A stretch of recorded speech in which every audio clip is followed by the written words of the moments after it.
खइयो नहीं खाना जब हाथ से खिलाबो है जन्मों से ज्यादा हमारा बड़ी उमानो है। खइयो नहीं खाना जब हाथ से खिलाबो है जन्मों से ज्यादा हमारा बड़ी उमानो है।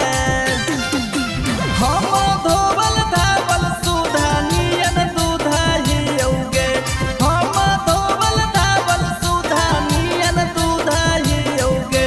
छौरी लाइन मत मार साली सुधाहियोगे, छौरी लाइन मत मार साली सुधाहियोगे।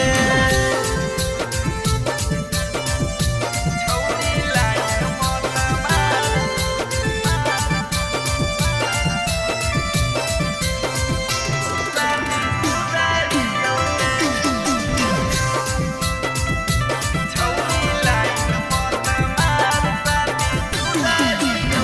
रोज रोज से जिया पर गोड़बो दबाबो है लगे